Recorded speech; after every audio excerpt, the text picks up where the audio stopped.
Good afternoon. Woo! Morning session done, lunch done, halfway through the first day. I've just really enjoyed watching lots of people talking to each other, identifying some people I know didn't know each other before, talking to each other, and just generally this space has just been nonstop chatter and talking, and it's wonderful. I'm so glad to see you all. If you weren't here this morning, I'll reintroduce myself. I'm Daphna. I'm the organizing director at EWOC, and this is an EWOC conference. And I wanted to say, I thought about it. I said this morning, I called us all, ordinary, ordinary workers, but I want to clarify and just say, there's nothing ordinary about what we're doing. It's actually extraordinary. And I was thinking back, I was a bartender for 17 years, and I was thinking back about probably the most exciting and most difficult thing I ever did as a bartender, which was to organize my coworkers. And we were organizing around wage theft. And I still remember, what it was like, connecting everyone's fury into collective action. We built solidarity across departments among coworkers who previously pointed fingers at each other when things went wrong, who previously had a lot of distrust. We built a group of over 120 people out of 150, and we brought in representatives from every department. And we sat everyone down and we spent long hours after work at the bar talking about what our demands were. And the demands grew because we discovered that the hosts had one issue that we didn't even think about, and the busboys had a different issue that we didn't think about, and the kitchen had another issue. And before you knew it, we had a lot more that we wanted to win, and we set our sights higher because we felt that we could. And I think it was truly an epic experience. We actually we won way more than the wage theft. We got bonuses and we got pay raises for those who weren't making enough in tips, and it was epic.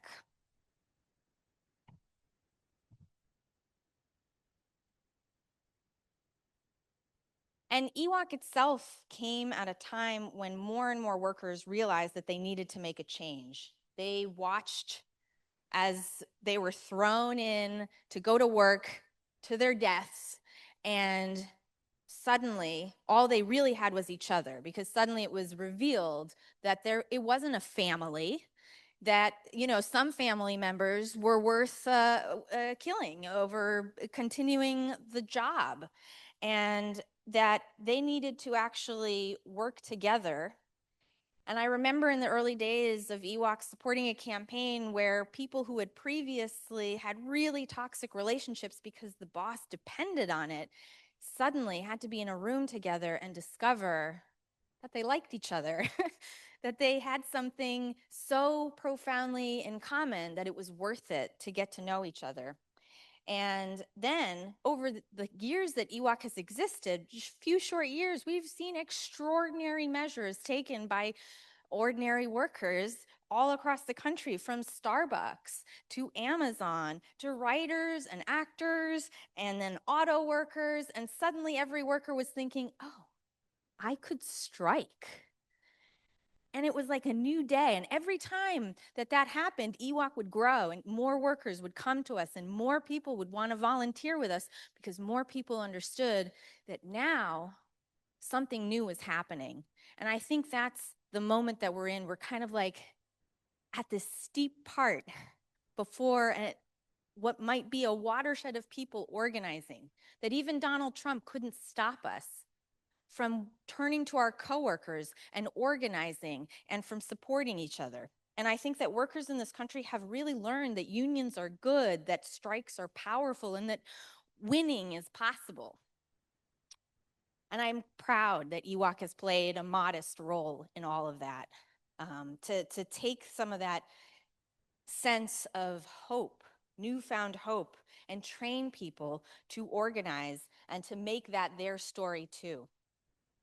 And I actually have a great lineup here of some ordinary, extraordinary people that I will introduce in a moment. But I just wanted to say, getting us to this conference this year was one thing, it's a big feat, but it's actually been bringing EWOC into the world and keeping it alive all these years that I really want to acknowledge and just say, it's the thousands, the many thousands at this point of workers who we've supported in the last 5 years, despite our tiny size, people who took extraordinary measures, that came to see dedication to their job from a different angle now, all of a sudden, that decided to build community among their coworkers, and that believed in a simple idea that people on the job, the people that were doing the work, actually mattered. And we supported overall, I'm just going to say in the last 4 years, I can't even tell you all the 5 years because we started out a little less tech savvy, but we've supported at least 3,441 campaigns.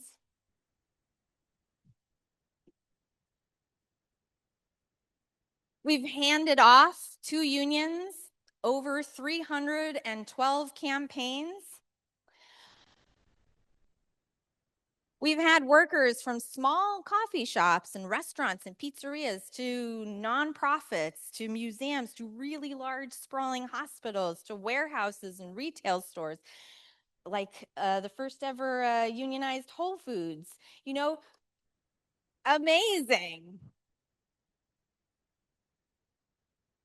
And we currently have 483 organizers who are supporting the some 372 current active campaigns that we have, and who are training workers all across the country to do these very things. And I don't think EWOC could be what it is without those workers and without those volunteers. And so I'm incredibly grateful to everybody who comes to EWOC. And I also just want to say something about the staff and say, we've been a tiny staff for a long time, and we've relied on workers being able to do this. We started with one single staffer. And there's a number of people in this room already acknowledged, and there's there are staffers, Roz and Rue and Amelia and Michael, who have all joined and made incredible differences, an incredible difference to this tiny but growing project. And I think, we have someone here, Grant, Grant, you made the first Google form, right? No, you didn't make the Google form? Grant, you've been here since the very beginning. Yes. And Wes, who started our website, put us on the internet, made us look cool on the internet, which is really important. All these people who start out as volunteers and then become staffers. Grant, did I miss anyone from the staff? I said Rue, I said Roz, I said Amelia, I said Michael. Gianna, who's been working on this conference. You, Wes. What? Did you say Megan? Oh, Toby. Toby, who's been running our trainings and who's been growing our training department. And Megan. And I just want to say Megan was our first ever staff person.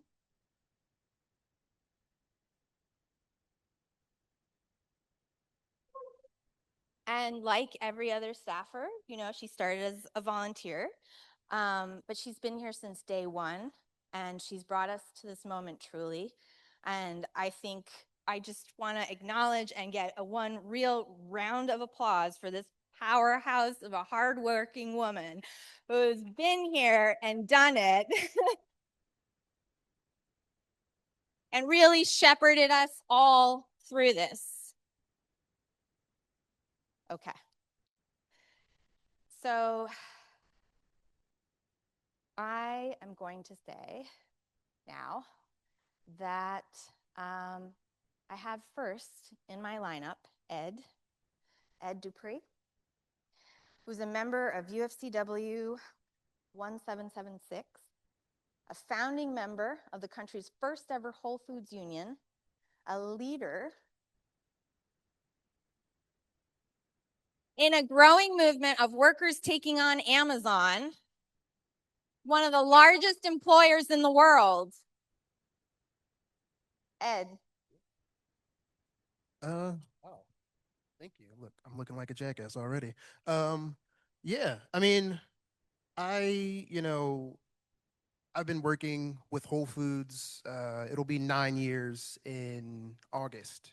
Uh, a lot of people, much like myself, heard the mythology of Whole Foods and how beautiful and wonderful and how diverse it is and unique. And that's this idea that I was given when I worked there. And when I got there, it was a lot different than the other place I've worked at. Everyone was really cool. They were quirky. They were different. People were passionate about the things that they were selling. People cared about the way it helped people in their lifestyle and how to be healthier. So when I got there, I thought it was a really great fit and it was a really good environment for me. And since then, since Amazon bought Whole Foods, I saw so much change.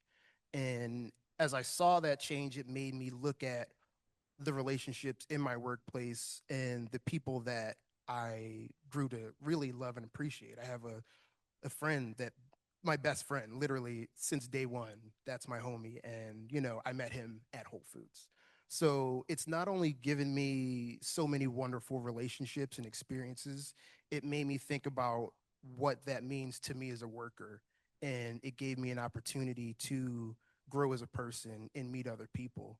And that was like from a solid working place, being respected, being valued. And as Amazon came through, all that changed. They began to squeeze people more from their labor. They began to pay people less. They took away people's health care. And during the pandemic, it exacerbated all that. And seeing those changes in my workplace really frustrated me. And during the pandemic, a lot of people talked about a union. It didn't come through because people were dying, people were afraid. So there was a lot of precarity at that time. But I always told myself if we were to form a union or try to form again, I would be a part of that. And, a few years ago, I met my buddy Ben, who was like, yes, let's do this. And I was like, I needed one person. Give me that one person. And since then, it's been a lot of work. But just being able to have these wonderful experiences, I felt like I needed to give that to other people so they could also have that same experience. And, after that happened, I felt like the only way to do that was for a union because we all deserve a better life. We all deserve to be able to pay for the things we need and still do the things we want to do and be human beings and enjoy our lives. And I felt like a union was the only way to do that. So when we fought very hard in these past few months, these past few years to build up towards a union, it took a lot of connecting with people, just relying on connections that are already had. Because a lot of people didn't do the right job of just forging new relationships, spending time with people, showing people that you genuinely care about them as human beings and that what they deserve as people. And that is what led us to our election in January.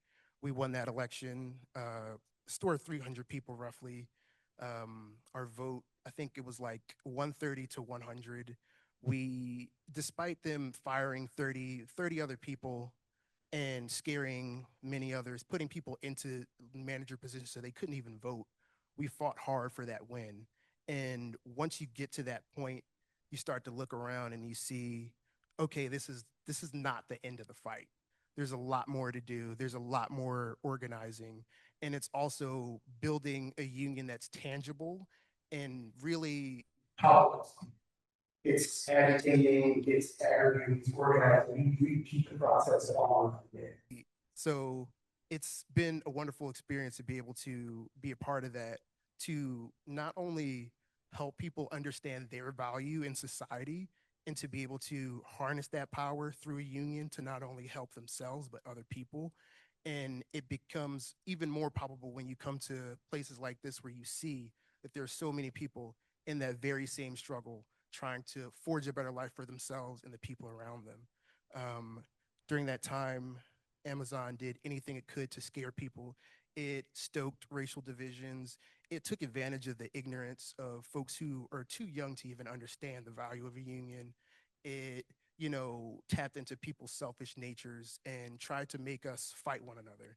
And the only reason we won is because we had an incredibly strong, powerful, and passionate people in our city. My home makes me proud. He's one of those people. He's stood up and fought 10 toes down. So that's my homie. That's my buddy. And when you forge these relationships, you spend this time with people, you see a common humanity, you feel that urge to want to fight more. And that's what helped us actually overcome the increase in insane surveillance. I'm talking, you'd be doing your work, you'd look up, it's like 4 people from different parts of the country just looking directly in your face, not saying hi, not saying, anything. They're just watching you work. And that created such an environment that was oppressive. It was scary for people that never thought about labor, what a union is. So I was really grateful to meet so many people that were willing to stand up and fight for one another. That's the only reason we won, because we made strong bonds of trust and we fought really hard to get that W. I think after doing all this organizing, it's made me realize that you know, we're always going to be fighting for something. And I think it's important to be able to fight for one another, because we spend 40 hours a week, even more, with the people at our workplace. And we forge these connections that can last for life. You meet friends, you meet lovers, you meet all types of people at your workplace, and you don't really think about it and the value of it and the value of what you do. So it's the key lesson is just understanding the value of your labor and sharing that lesson with other people so that they can not only stand up for themselves, but stand up for others, and then show people that they can stand up for others as well. So we don't have a society that is so insular and selfish. We have a society that's passionate about one another and the work that we do and how we provide to the world.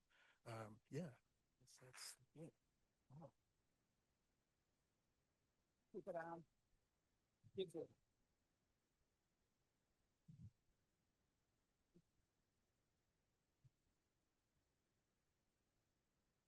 Thank you, Ed. I think, originally when workers from your store turned to EWOC, like many other campaigns, you don't know where it's going to go. And I was just so happy that you guys went the whole way and won your election. And it sounds like you did it with a lot of heart. The next person that I have is actually right from here in Michigan, Barb Douglas, who's a 30-year veteran nurse.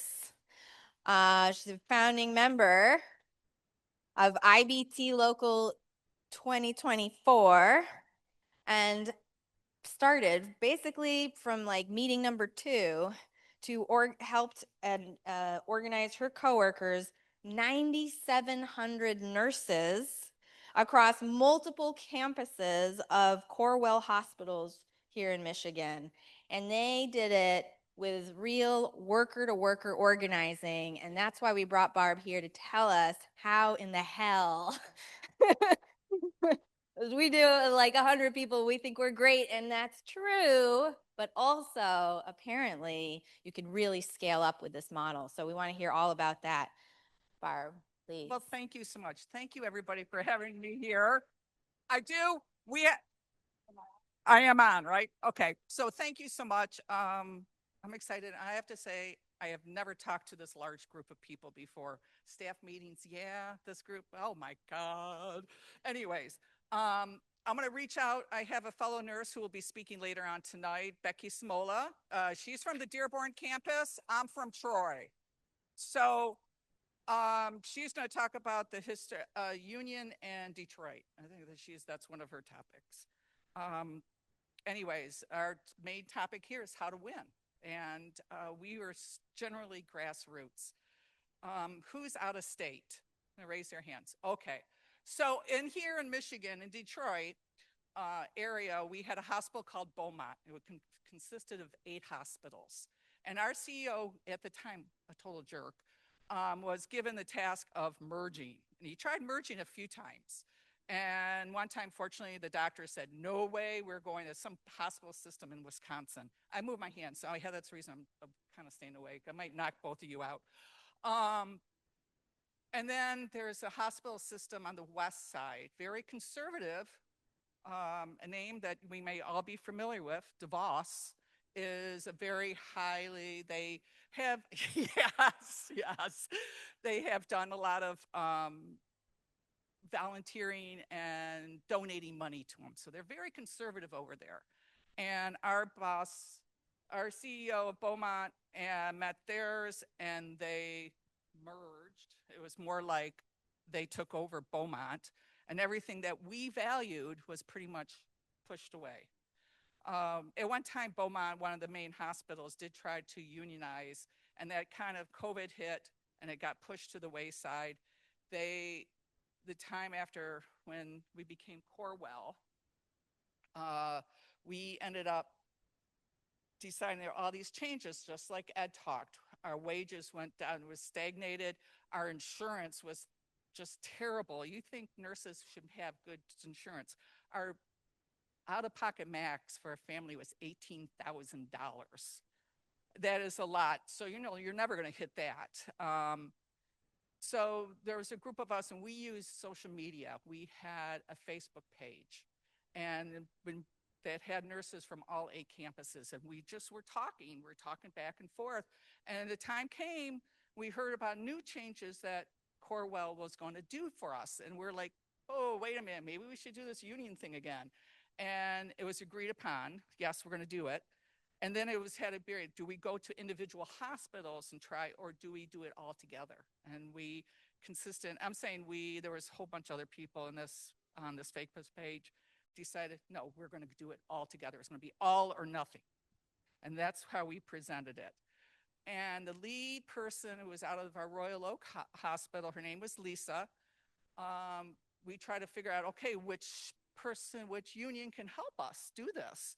And the one that they used before was kind of parted ways, so we knew we couldn't use them. And they just happened to meet this person from the Teamsters at Kroger's parking lot, and they started talking. And the next day, they had 4 or 5 nurses meet with this gentleman, his name's Dave Hughes, and meet in her basement. And we decided to go with that. Okay, sorry. We're going to go with the Teamsters. And when they say, I heard last week, rebellion starts in the basement, it truly was the case with us. Totally. So we started, and we got cards that I was using with Troy, and we had Dearborn, we had Grosse Pointe, and everybody was cards. And I remember so scared about getting cards signed.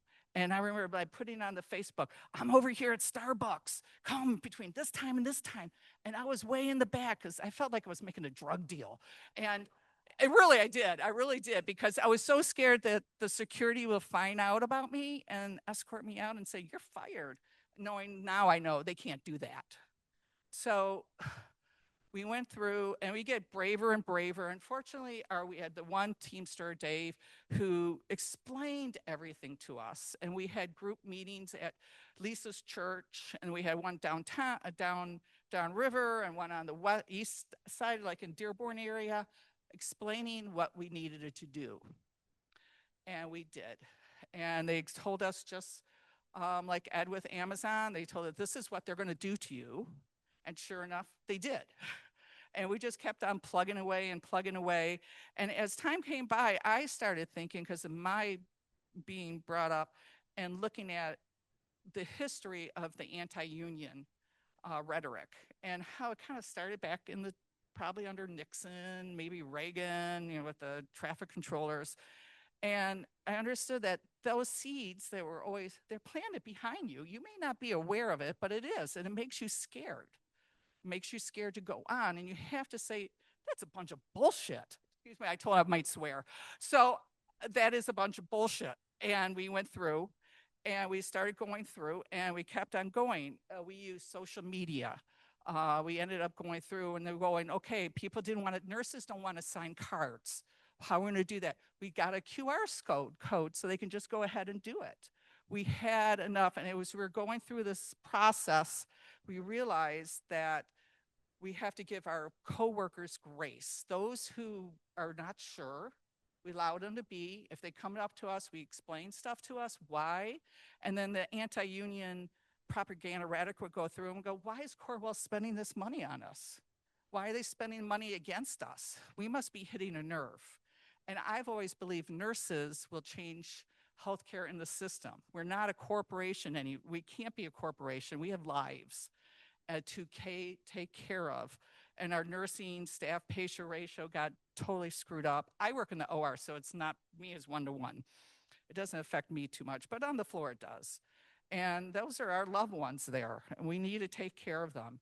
And then we used Zoom. We started Zooming people, and we kept on going with that. And then we got to a point where we had more people organizing from the International Brotherhood and Teamsters, and they told us more. And then the day came. We started organizing in October of 2023. We voted in November of 2024. And we won by 65% margin. It was 2-1. And we still had cards, votes. We still had votes, like 400 votes that were not even counted. There were contested votes because we just blew them out of the water. We're like, hey. And they never thought we were able to do that. So as you're organizing, just give yourself grace. Give your coworkers grace. They have to do they have to do their dance. They have to dance with themselves and how they rationalize stuff. They have to do your dance with you. They have to do your dance with their managers or their bosses or corporate, and just keep on pushing at them in a kind way, not be too forceful, and ask them questions.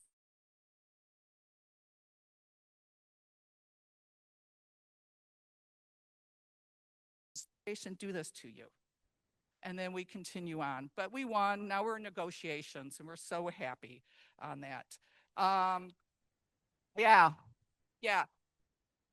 And I want to tell you, I heard one time we were supposed to have, when you organize 10% of your staff supposed to be, right?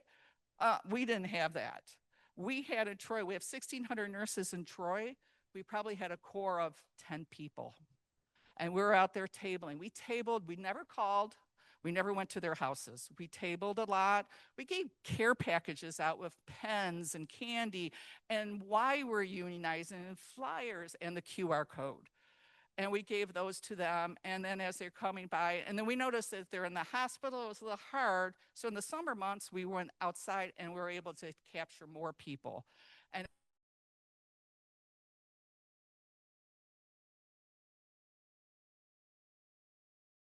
that to our advantage, and that helped. We just twisted the thing around.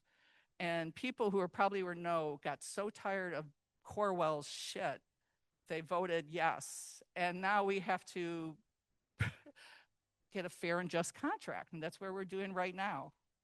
So be positive, use the social media, get your QR codes. It helps, it really does help. Let's see, what else was there? I'm looking at my little notes, Zooming, the Facebook pages. That's about it, I think, right? Yeah, there you go. Good luck, everybody. You can do it.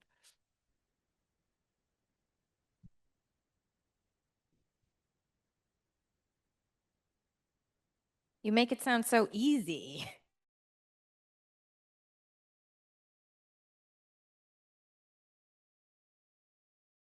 A challenge for you all. The next person that I have, so we've heard from workers in the private sector, but these days I think we can all safely say that one of the most toxic work environments in the country, the most toxic boss in the country is actually Donald Trump. Chris Dols, who is a civil engineer, started his career at the government, not his career overall, but his career at the government after many years of working as an engineer. Under basically the first day, right, that Donald Trump went into office the first time, and had quickly learned the experience of working in a government that was run by such a toxic person as Trump, and decided to join the union and fight for things, and then became at some point the president of IFPTE Local 98. And through that process discovered the importance of federal workers all across the country starting to do more organizing, because so many federal sector unions were largely shells of themselves, were just a few members because it was open shop. So you didn't have to be a member of your union even though you were represented. And he built a network with other federal sector workers called the Federal Unionists Network.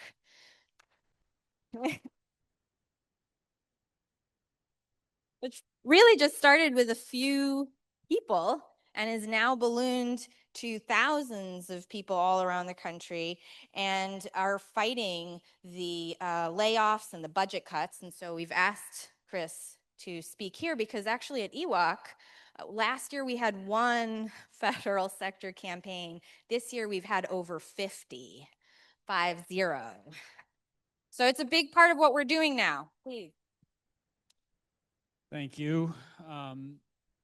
So, you know, because EWOC is entirely focused on new organizing, the question for, you know, somebody like myself whose I didn't organize my union. It existed when I showed up. It was a pretty weak union, as are unfortunately most, and not all. I mean, I'm the first to praise, and may even in my remarks praise some of the powerhouse federal sector unions, but of the, you know, 2 million federal workers, half are unionized. Most of the 1,500 some odd federal unions are not very active. They're not very organized. And so for a conference of an organization like EWOC, whose whole purpose is to help workers who don't yet have a union either, you know, start to fight to improve their conditions, if not to actually win a union itself, you know, the question becomes, what's the application? I think my entire experience, and for others who happen to come out of existing unions and have gravitated towards what EWOC has to offer, I think the answer is a resounding a lot. Because I mean, at the end of the day, organizing is organizing. And the particulars of organizing in an unrecognized condition where you don't yet have a union, sure, there are some things that are different. You may not have a negotiated grievance procedure yet. You may not have, you know, certain aspects of certain laws that you can enforce against management. But ultimately, the grievance procedure, the contract you negotiate, those aren't the source of your power. That's the expression of your power.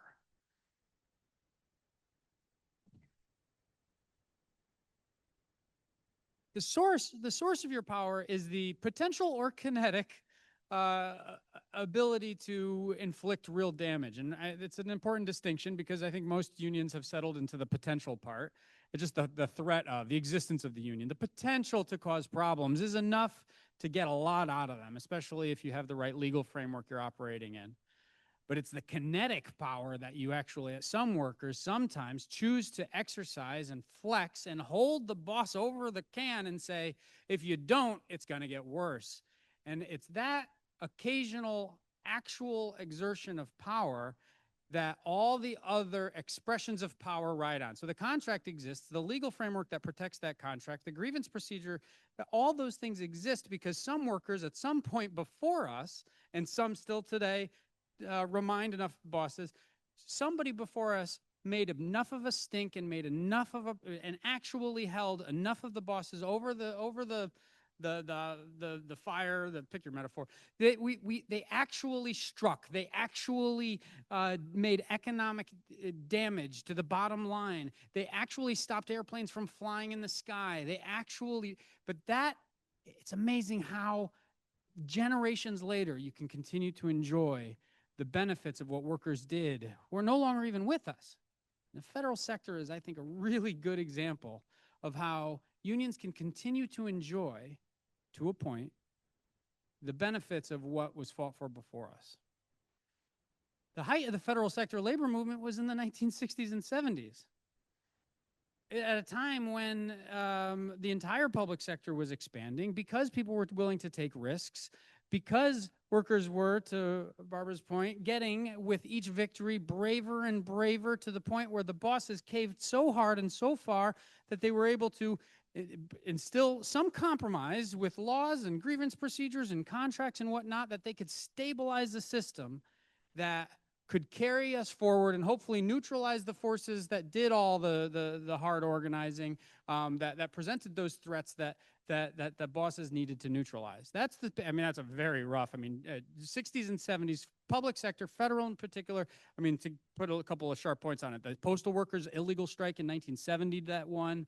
Unfortunately, the PATCO strike in 1981 was an attempt to build on that, but they misread the tea leaves, and the broader labor movement didn't come to their defense, and that wound up being a turning point. But the point is, we today, the extent to which, or 6 months ago, the extent to which the federal sector had anything to stand on, it was because of the fights that were fought and won by people generations ago.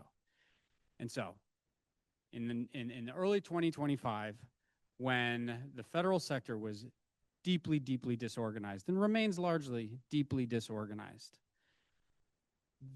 a very small group, we're talking about a few dozen of us who found each other. And it's not to say that there weren't others out there who were doing it on their own, but those of us who found each other, we're talking about a couple hundred of us, was all it took to cohere a fighting spirit in a sector that had been resting on its laurels for literally decades. There hadn't been any type of united federal fight around any one issue, whether it was an annual pay raise from a president or a Federal Labor Relations Authority appointee, or all the various defeats we suffered to our health care and our pension. We've just suffered. They've been chipping away 1,000 cuts. The federal sector has been just increasingly lulled to sleep. And our unions, unfortunately, have generally been party to the retreat in activity. But a few dozen of us over the last 8 years, certainly in the first Trump administration to some degree, but perhaps most importantly in the last 4 years under the Biden White House, it was those of us who were willing and interested in fighting the Biden administration, finding each other, that wound up building the core of what became the Federal Unionist Network. And the toolkit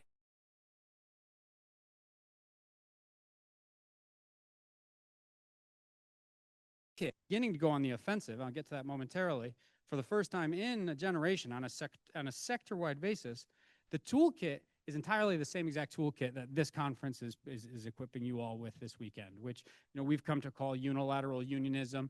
Other people talk about pre-majority unionism. People talk about direct join unionism. But the point is, it's the kind of unionism that you practice whether or not management recognizes you. This administration has seen unions as an obstacle, not in and of itself. This administration, sure, they're anti-union, sure, they hate workers, sure, they want to increase inequality and all that, but as a governing administration, the Trump administration is primarily interested in the defeat of the federal workforce as a step on the way to eviscerating the public service, all of the services that we provide. They want to turn the administrative state into primarily a coercive state.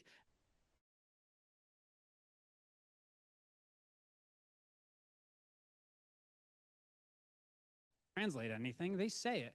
They see the unions as the obstacle to that agenda, and so for them, it's a step on the road towards achieving their kind of ideological vision for what the government should look like.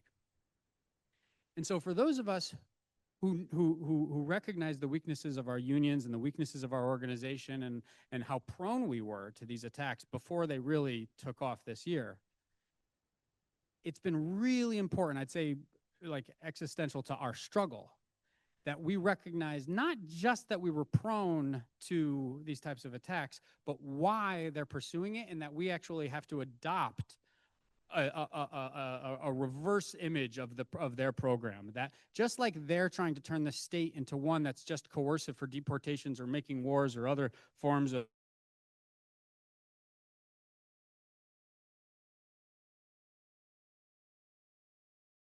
before, frankly. And that's why we talk.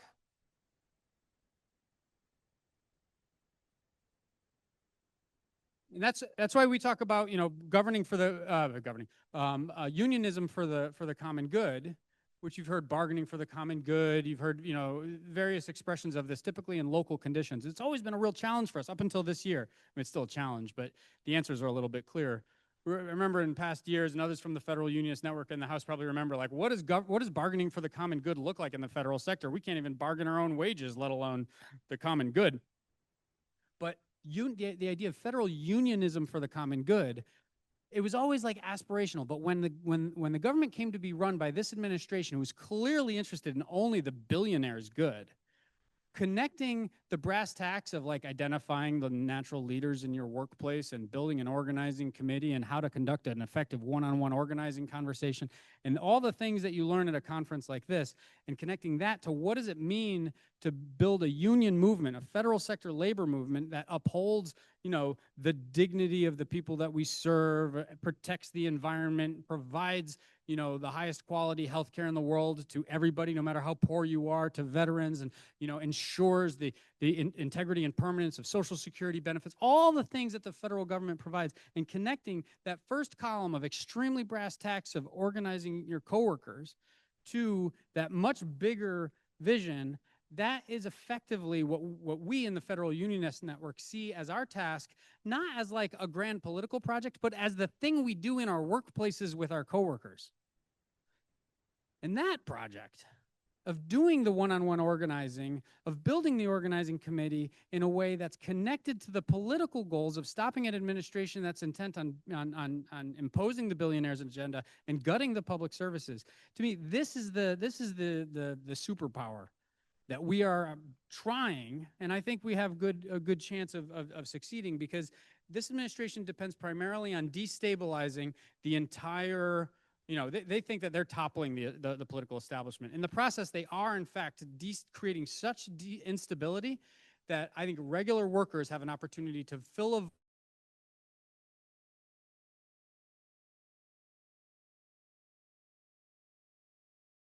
remarks about the moment, because as much as the last 6 months have primarily been traumatic, to use Russell Vogt's word. Russell Vogt is the appointee to the Office of Management and Budget, who specifically said he wanted to traumatize federal workers.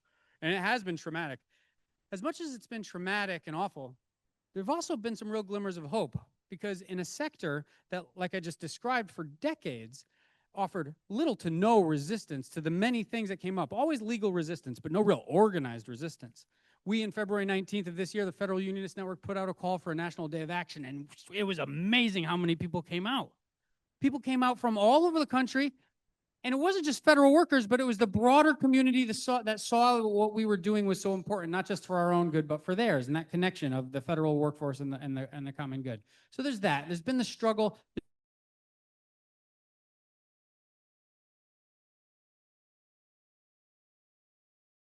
And I think we saw the best evidence of this in New York this week.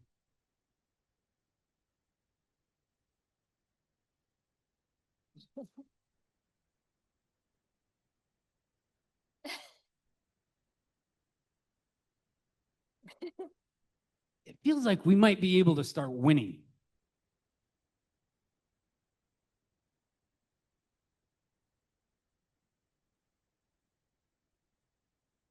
What Zohran Mamdani just did in New York? I spent the whole year saying I get all my confidence from my federal workers who take risks, who organize unions at a time that everybody tells them to go away. And that's true, that's been true. But this week, I take confidence from the very clear majority of New Yorkers that denounce the both Democratic Party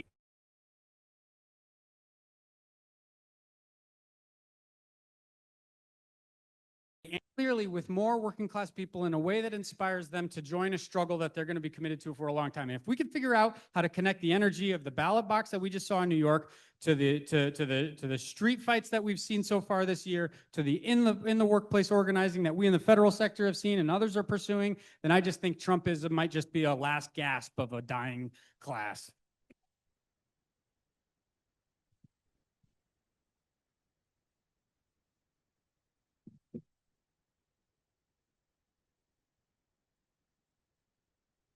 Amen. I'm going to introduce our last speaker, which is Mark Meinster, who is the Director of Organization at United Electrical and Radio Machine Workers of America. He's been an organizer for the union since 1997, and he helped found Warehouse Workers for Justice in 2008. He's also been supporting EWOC from day one, too. He was there. He's been helping. He's been guiding us through big questions and little ones. And we owe a lot to the union and to you for the work that you've done to support us. So please, Mark. Thanks. Really incredible, inspiring lessons from Ed, from Barb, from Chris, and Daphna. Did we give Daphna a round of applause when we were doing staff shout outs? I don't know if we did. But thank you for leading us. So my union, UE, has organized 30,000 graduate employees over the last few years and won first contracts through worker-to-worker organizing strategies. But I'm not actually going to talk about that. I want to talk a little bit about how we integrate the insights like what we've heard today and the insights that you're hearing this weekend into our strategy for 2025 and beyond, and more precisely, who does that? And I want to ask a question. So EWOC was born in 2020, like Daphna laid out. That was 2020 to 2023. We had a lot of things happening. 380 Starbucks stores were organized, 8,000 Amazon workers voted for the union, REI, Apple, Kickstarter, upsurge in higher ed, strikes were up, union organizing was up. But what didn't happen was an actual increase in union density through that period. The number of workers in unions relative to the number of workers who in the workplace. So the question we got to ask ourselves as the people here on the front lines is who have been gaining valuable organizing insight and experience over these last several years is, what would it have taken to turn that moment into real growth for the labor movement? What would it have taken to organize 1 million, 2 million workers, which is what we have to organize to actually increase union density? It's on that scale. And of course, we can never actually answer that question specifically, and it's also possible that it wouldn't have mattered what we did. That wasn't going to be in the cards. But it's our responsibility as organizers on the left, to draw analysis and lessons from our work and then incorporate those lessons into our strategy for this upcoming period. So an upsurge is what they call it when a lot of people join the union at the same time. Upsurge requires two things. You got to have the right conditions, and actual humans have to take concrete actions that make that upsurge possible. The annoying thing is we can only really see what those actions were in hindsight. Particularly annoying for organizers. But right conditions and human agency, right? We got to do things. Something would have happened in the 1930s no matter what anybody did. But the Flint sit-down up the road changed the character of that period, as we know, and created the movement that brought us, probably the most significant breakthrough for the working class in this country. And that was organized by a relatively small number of people, some of whom were part of left-wing networks who got concrete tactical advice about how to do a sit-down strike from folks in France and people in Akron. Human agency. In 1960, the United Federation of Teachers, the union for New York City school teachers, who at that time were unrecognized, were planning to go on an illegal strike with 5,000 members out of 45,000 teachers. Now, imagine bringing those numbers to your EWOC training, being like, you know, and that was at a time when striking meant putting your job on the line and your pension on the line and going to jail, it still does, going to jail and being fined personally. And just before the strike, there was a union meeting. And people are coming in, members are coming in saying, you know what, we don't have it. My school's not going out. I heard this other school's not going out. This thing is just, we're too weak. It's not going to work. It's a suicide mission. And two old timers get up in that meeting, Charlie Corrigan and Cy Beagle. And they get up and they turn that union meeting around. And the strike happens. And that strike leads to unionization of New York City teachers, which leads to a national teacher strike wave in the 1960s, which leads to a national union wave of public sector employees that Chris talked about in the 1960s and 1970s. Now, something would have happened in the 1960s no matter what Cy Beagle, did or said. But what did happen was dependent on what people did, what organizations they were a part of, and what tactics they used. So taking it back to the original question here and back around to EWOC, what have those of us here in this room learned over the past 5 years? What's our analysis of what has to be in place to turn that next moment into something bigger? And what's that mean for us now? What's the scalable capacity we have to build? How do we take this distributed model and run it all the way through winning a first union contract? What kind of infrastructure has to be in place to really support pre-majority or pre-recognition organizing? How do we create momentum in a place or an industry or set of employers that allow multiple organizing wins to happen that starts to change the environment for our organizing and starts to make bigger victories more and more possible? What networks do we need to pass along those key tactical insights in real time? Are we going to launch new unions in areas of the economy where unions are doing nothing, just sitting on their ass? The path to winning and organizing millions of people almost certainly runs through recognition strikes of workers who are not in unions, who are striking to get their union. And most of those strikes will lose. How do we support that? How do we build infrastructure to support that and actually make that possible? So that question of how do we build unions now, but also leave open that opportunity, do it in a way where we're leaving open an opportunity for something much bigger, is a key question.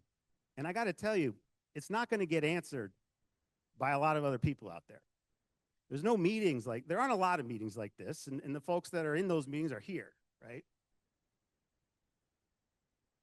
But it's our responsibility to start to look at that. We have a collective responsibility. We are on the front lines.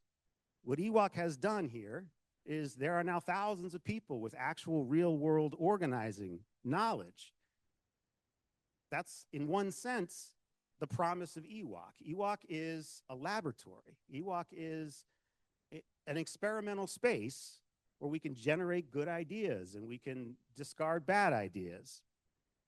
And so, again, it's going to be us. No one's coming to save us. It's going to be us that figure out how to make this upcoming moment something bigger than that last moment, and just want to challenge us collectively to do that.